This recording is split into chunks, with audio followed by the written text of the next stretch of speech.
मात्रे नमः श्री गुरुभ्यो नमः हरि ओम। या देवी सर्वभूतेषु शक्ति रूपेण संस्थ नमस्तस्यै नमस्तस्यै नमस्तस्यै नमः। ఈ రోజు వీడియోలో 108 సంఖ్య యొక్క విశేషం. మనం జపం చేసేటప్పుడు జపమాలలో 108 పోస్టులు ఉంటాయి కదా, అవి 108 ఎందుకు ఉండాలి, దాని యొక్క విశేషం ఏమిటి అనేది తెలియజేస్తున్నాను. ముందుగా ఈ వీడియో నచ్చితే లైక్ చేయండి, 10 మందికి షేర్ చేయండి. ఇంకెవరైనా సబ్స్క్రైబ్ చేసుకునే వాళ్ళు ఉంటే సబ్స్క్రైబ్ చేసుకోండి. మీరు వీడియో చూస్తున్నా కానీ లైక్ చేయట్లేదు. లైక్ చేస్తే ఇంకా 10 మందికి ఇటువంటి మంచి విషయాలు షేర్ అవుతాయి. ఈ విషయం ఈ 108 సంఖ్యగా ఉన్నటువంటి ప్రత్యేకత ఏమిటనేది తెలుసుకుందాం. మనిషి జీవితంలో 108 అనే సంఖ్య పెనవేసుకుపోయింది. దీనికి ఎందుకు ఇంత ప్రాధాన్యత అంటే, మంత్రాన్ని 108 సార్లే ఎందుకు చదవాలి, దాని వెనక ఉన్న రహస్యం ఏంటి, అన్ని విషయాలు కూడా మనం కూలంకషంగా తెలుసుకున్నాం. మనిషిలో శ్వాసకు, యోగ శాస్త్రంలో షట్చక్రాలకు ఈ సంఖ్యకు అవినాభావ సంబంధం ఉంది. అట్లాగే జ్యోతిష్ లెక్కలు, శాస్త్రవేత్తల లెక్క కూడా ఒకలానే ఉంది. మన గెలాక్సీలో 27 నక్షత్రాలు ఉంటాయి. వీటిని 27 × 4గా విభజిస్తే 108 అయింది. వేదాల సారం అంతా ఉపనిషత్తుల్లో ఉంది. ఇవి కూడా 108 ఉన్నాయి. మహాభారతం పర్వాలు 18 ఉన్నాయి. అనేక రచనలు కూడా 18 ఉన్నాయి. అధ్యాయాలకు పరిమితమయ్యాయి. మన ఈ అంకెలకు సంఖ్యలకు కూడా అవినాభావ సంబంధం కనిపిస్తోంది. ఎట్లా అంటే, 1 సూర్యుడిగా భావిస్తే 8 శనిగా భావిస్తారు. ఈ రెండింటికి ముడిపడిన సంఖ్య 18. కానీ ఈ 108 కానీ మరో విశేషం ఏంటంటే, ఈ రెండింటినీ కలిపితే 9 సంఖ్య వస్తుంది. నవగ్రహాల సంఖ్య కూడా 9. ఇక 9 తర్వాత వచ్చేది 0. దానికి విలువ ఉందా అంటే ఉంది, లేదు అంటే లేదు, చెప్పడం కష్టమే. అంతము అనంతము కూడా, ఈ రెండు అర్థాలు అందులోనే వస్తాయి. అందుకే దాన్ని పూర్ణ సంఖ్య అన్నారు. మన జీవితంలో చివరికి మిగిలేది కూడా 0నే. ఏ 0 అయినా 9 అంకెల సపోర్ట్ ఉంటేనే దాని విలువ పెరుగుతుంది. అందుకే 0కు ఎంత విలువ ఉందో 9 అంకెకు అంతే విలువ కూడా ఉంది. 1 అనేది సంఖ్యాశాస్త్ర ప్రకారం సూర్యుడికి సంబంధించింది. 8 సంఖ్య శనికి సంబంధించింది. 1 ఆత్మ, ఇంకోటి కర్మ. ఇవి రెండు ఒకదానికొకటి ఇంకో దాని మీద ఆధారపడి ఉంటాయి. ఆ కర్మను బట్టే మనకు జన్మ సుకృతం ఉంటుంది. ఏ కర్మ లేకుంటే జనన మరణాలు ఉండవు. అంటే పూర్తిగా మోక్షం లభిస్తుందని అర్థం. ఆ మోక్షానికి సూచిక ఈ 0.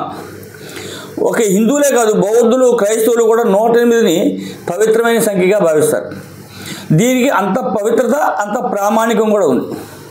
ఈ 108 సంఖ్యకు ఉన్నటువంటి పవిత్రత, ప్రామాణికం ఏమిటంటే, ఏకం సంత్ విప్రా బహుదా వదంతి అంటారు మన ఋషీశ్వరులు. అంటే సత్యం ఒకటే, కానీ అనేక రూపాలుగా కనిపిస్తుంది. సూక్ష్మ ప్రపంచం, స్థూల ప్రపంచం, ఈ రెండింటి నిర్మాణంలోనూ చాలా పోలిక కనిపిస్తుంది. పోలిక అనటం కన్నా ఒకేలా ఉంటే బాగుంటుంది అనిపిస్తుంది. విశ్వం, పాలపుంత, గ్రహాలు, నక్షత్రాలు, మనుషులు, కాలం అన్నీ ఒకే పోలికతో సృష్టి జరిగింది. అన్నిట్లోనూ ఒకే విధమైనటువంటి కూర్పు ఉంది. అందుకే 108 సంఖ్య అందరికీ పవిత్రమైంది. ఎలా అంటే, మనకు ఉన్నటువంటి 27 నక్షత్రాలు 4 పాదాలతో గుణిస్తే 108 వస్తుంది. భూమికి చంద్రుడికి ఉన్న మధ్య దూరం చంద్రుడి వ్యాసానికి 108 రెట్లు ఎక్కువ ఉంటుందని మన ఋషులు చెప్పారు. అలాగే భూమికి సూర్యుడికి మధ్య ఉన్న దూరం సూర్యుడి వ్యాసానికి 108 రెట్లు అధికంగా ఉంటుంది. సృష్టి రహస్యం, సూర్యుడి వ్యాసం భూమి వ్యాసానికి 108 రెట్లు అధికంగా ఉంటుందో మరో ఆశ్చర్యకరమైనటువంటి విషయం. ఈనాడు మన ఋషులు చెప్పిన గణననే నేడు మన శాస్త్రవేత్తలు కూడా చెబుతున్నారు. ఎప్పుడో వేలాది కోట్లాది సంవత్సరాల క్రితం మన ఋషులు ఏవైతే చెప్పారో అవే ఇవాళ చదువుకున్నటువంటి సైంటిస్టులు కూడా చెబుతున్నారు. వెండి అణువు బరువు 108గా చెబుతున్నారు. చంద్రశక్తికి కూడా ఈ సంకేతమే. మన భాషలోనూ 54 అక్షరాలు ఉన్నాయి. అవి స్త్రీ పురుష శక్తిని సూచిస్తాయి.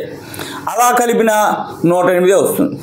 మనకు ఎంతో పవిత్రమైనది గంగా నది 12 డిగ్రీల రేఖాంశం, 9 డిగ్రీల అక్షాంశంలో ప్రవహిస్తుంది. 12 × 9 కలిపితే 108 అవుతుంది. ఇంకా లోపలికి వెళ్దాం. మన ఉపనిషత్తులు 8. మహాభారతం లాంటి అనేక పవిత్ర గ్రంథాల్లో అధ్యాయాలు 108. మహాభారత యుద్ధం 18 రోజుల్లో ముగిసింది. మనలో మనకి అంతర్గత ప్రమాణం, బయట ప్రపంచాన్ని కూడా మన లోపలి ప్రపంచాన్ని కూడా చూసొద్దాం. మనిషి శరీరంలో 108 మర్మస్థానాలు ఉన్నాయి. 108 ప్రెషర్ పాయింట్లు ఉండటం, మనిషి శ్వాసలకు 108కి సంబంధం ఉండటం కూడా ఆశ్చర్యం కలిగించే విషయమే. మనిషికి నిమిషానికి 15 సార్లు శ్వాస తీసుకుంటాం, అంటే గంటకి 900 సార్లు. 12 గంటలకు 10,800 శ్వాసలు వస్తాయి. మనకు 108 డిగ్రీల జ్వరం వచ్చిందనుకోండి, మన శరీరంలో అవయవాలని కూడా చచ్చుపడిపోతాయి. తమాషాగానే ఉంది కదా. మనిషి గుండెలో 108 శక్తి రేఖలు ఉన్నాయి. స్త్రీ చక్రంలో 54, స్త్రీ 54 పురుష అంతర్భాగాలు ఉన్నాయి. మొత్తం కలిపితే 108 వస్తుంది. శిశువు జనన సమయంలో నక్షత్రానికి ఎంతో ప్రాధాన్యత ఉంటుంది. శిశువు జనన సమయంలో చంద్రుడు ఏ నక్షత్రంలో పాదంలో ఉంటాడో చూసి దాని ప్రభావం శిశువు భవిష్యత్ జీవనం మీద ఆధారపడి ఉంటుంది. మనకున్నటువంటి 12 రాసులు 9 గ్రహాలతో హెచ్చించిన 108 వస్తుంది. మనిషి సగటున 21,600 శ్వాసలు తీసుకుంటాడు. ఇందులో 10,800 సూర్యాంశ, 10,800 చంద్రాంశ ఉంటుంది. శిశు సంఖ్యాశాస్త్రంలో 108కి ఉన్న 18కి యజ అనే పేరు ఉంది. దాన్ని తిరగేస్తే జయ అవుతుంది. ఈ పేరునే మహాభారతాన్ని రాశారు. కాలక్రమేణా అది విష్ణు సహస్రనామ పారాయణ కూడా 108 నామాలు కూడా 8. అష్టోత్తరాల్లో 108 నామదేవతలతో మనం ఆరాధిస్తుంటాం. దీనికి కారణం మన ఋషులు వేల సంవత్సరాల క్రితమే అనేక పరిశోధనలు చేసి దాని ప్రాధాన్యతను తేల్చారు. 27 నక్షత్రాలు, ప్రతి నక్షత్రానికి 4 పాదాలు ఉంటాయి. 27 × 4 108 అవుతుంది. ఇందాకే అనుకున్నాం, 108 జపాలు చేయడం వల్ల, 108 సార్లు జపం చేయడం వల్ల మనసు నిర్మలం చేస్తుంది, లోపల ఉన్న భావాలను అణగదొక్కుతుంది. అందుకే సంస్కృత భాషలో 54 అక్షరాలు ఉంటాయి. వాటికి శివశక్తి తత్వాలైన స్త్రీ పురుష రూపాలు ఉంటాయి. 54 × 2 108 ఇంటూ 12,000 దివ్య సంవత్సరాలు, అంటే 43,20,000 సంవత్సరాలు మానవ సంవత్సరాలు. బ్రహ్మకు ఒక పగలు 4,000 × 10,81,008 జీవుడిని తెలియజేస్తుంది. 8 జీవనతత్వాన్ని తెలియజేస్తుంది. 0 పరిపూర్ణ భగవతత్వం. ఈ శరీరాన్ని జీవుణ్ణి కలిపి నియమించేది పరిపూర్ణ భగవతత్వం. 108 సంఖ్య కూడితే 1 + 0 + 8 9. చాలా ముఖ్యమైన సంఖ్య. 9తో ఏది కలిసి వచ్చినా సంఖ్యలో నెంబర్లను కలిపితే చివరికి అదే సంఖ్య వస్తుంది. ఈ సృష్టి 9కి అవినాభావ సంబంధం ఉంది. సృష్టి స్థితి లయకారకులైన త్రిమూర్తుల్లో ఒకరు బ్రహ్మ, ఒకరు విష్ణువు బొడ్డు నుంచి పుట్టుకొచ్చిన కమలంలో ఆవిర్భవించారు. అందుకే విష్ణువు కమలనాభుడు, పద్మనాభుడని, బ్రహ్మను కమల సంభవుడు అని అంటారు.